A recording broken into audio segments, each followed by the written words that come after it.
Welcome to the Focus Advisor podcast, where we discuss how you, the independent financial advisor, can grow your business. All right, today we're going to talk about what tools do you need to get your webinar program started. My mantra is keep it simple. Simple is significant. I think Don Draper said that. Don Draper from Mad Men, but he was talking about whiskey. Make it simple but significant. Anyways, this is about webinars and not whiskey, but that's okay. Sometimes whiskey is a great tool to host a webinar because it loosens you up a little bit. But for those without whiskey right now, we're going to talk about the 8 things you need to have a webinar be successful. First, mic and headphones. Honestly, sometimes you just need the mic, right? I'm not using headphones right now. If you're in a crowded place, or you like the focus that headphones provides, or you don't want to have your computer dinging when you get an email, you really should be turning off the emails. But a mic is the most critical thing, right? You can do a webinar without a video. It's harder to do a webinar without a working mic because you need the audio. So, very good, a very good option for the mic is just from your computer, right? Most computers these days have a built-in microphone. Another option for a microphone is, I have it in my bag, any USB mic. I like the Audio-Technica ATR 2100. It's a great mic. You can get it on Amazon for like, I don't know, $80. It's a USB mic. Has a mini or a micro USB. This is an older one, but they have a newer version now. It's a perfect mic because it plugs directly into the computer and it sounds really good. This is a Shure mic. This is a really nice podcasting mic. This might set you back $250, but the audio is very good. You want to have a really good mic. You want to have it to be a USB connected to your computer mic. But don't let that gear hold you back. Get started by just using the computer mic. That's totally fine. Sometimes you want the extra je ne sais quoi.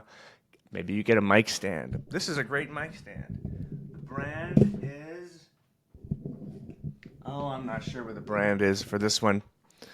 But it's a great mic stand. You want to be able to adjust it if you want to so that you have control, you have the ability to move your hands around. But at the end of the day, you just want a mic from your computer. That's totally fine. Second thing, a computer. Arguably more important than a microphone. You can host the webinar on an iPad in a pinch, but a computer or a laptop with an external monitor, ideally, monitors right here, is the best way to host a webinar, especially if you're using a deck. Because when you have an external monitor, you can put the deck on the external monitor, and you can have the hosting platform be on your main computer. So a computer is critical. Also, that's how you connect to the internet. 3, something to say. I talk about that more in other pieces of content, but making sure you know what you're going to say, making sure that your copywriting guides people down the purchase path, making sure you can tell the story correctly, script out what you want to say and say it over and over again so that the points that you're making are concise because you have 45 minutes, maybe an hour, and you want to make sure that what you're saying is relevant to the audience and it's useful. So something to say is critical. Mic and headphones, check. Computer, check. Something to say, check. A goal. Number 4 is having a goal for the webinar. Do you not have an email list and you need more leads? That's the goal, right? Having a reason to reach out to somebody. A webinar is a great reason to do that. Maybe you have a list, but you want to bring awareness to a new product or service. This will inform what you say in your webinar. So making sure that your something to say is informed by the goal that you have for for your webinar. Awareness, consideration, decision. Those are the 3 levels of the conversion funnel. Making sure that your goal informs what you want to say is a critical thing to have for the webinar. Because if you don't have a goal, you're just going to go anywhere and nobody's going to watch that on a consistent basis. 5. A camera.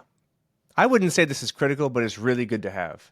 Built-in cameras work really well, so long as they are positioned correctly. Notice that my computer, if you're watching this, Notice my computer is not down here. I'm not looking down on the computer, right? Nobody likes that. I'm not situated with a window behind me. So just make sure that your camera, make sure that your webinar, your camera is positioned correctly so that you're eye line level with the camera. Apple's Ventura Plus iPhones running iOS, I think it's 16, they also allow you to use your camera, your phone as a camera, which is a very cool option. Now, depending on which operating system you're using, sometimes the camera from the Apple computer that has a very good camera built into it, right? Logitech cameras are also great. What you want to do is you want to avoid the arched camera look in the background. That fisheye look looks really antiquated. Shoot for cameras with a 78 or 90 field of view. And if you can use 4K, even better. One other option that I've come across that's very good is the center cam. Center cam allows you to make it look like you're looking directly at the person because you can situate the camera directly on the screen so that you're putting the camera above the person's forehead. Now, that's not relevant for a webinar, but if you want to have a dual-purpose camera, the center camera is a great option as well. The most important thing for the camera is A, that it works, it's high quality, but B, eye line level is important to make sure that you're looking at the camera direct on. Richard Branson, the entrepreneur, he did a CNBC interview, and he's just at his house in Necker Island, and he positions his laptop on 4 or 5 boxes. If it's good enough for Richard Branson, it's good enough for you. Make sure your computer is eye line level with your computer. You don't want to be looking down or up at the camera. So that's important. So where are we? We talked about microphone and headphones, the computer, something to say, a goal, a camera. Next thing is hosting software. A webinar. There's plenty of webinar platforms out there, 35 or 40, something like that, all with different requirements. Hosting can be very simple, right? Zoom is a great hosting software. StreamYard can be better. BrightTalk, On24, GoToWebinar, these are all kind of baked into your CRM system so you can see exactly who watches, etc. The basic software will get you hosting a webinar and nothing else, and that is totally fine. There's a cost with the features involved. Sometimes they do polling, sometimes you can do questions, you can send people PDFs. And oftentimes what you want to have is the ability to gather people in the same spot. And sometimes you want to have them be able to automatically watch it, even if you're not physically presenting the webinar at that same time. So hosting software is critical. My simplest advice on this is use what you know. When you already know the platform, it's a lot easier to actually just get up to speed and running with it, right? So maybe you use Zoom all the time, go with Zoom. Zoom has a webinar option, it's great. Maybe you use StreamYard.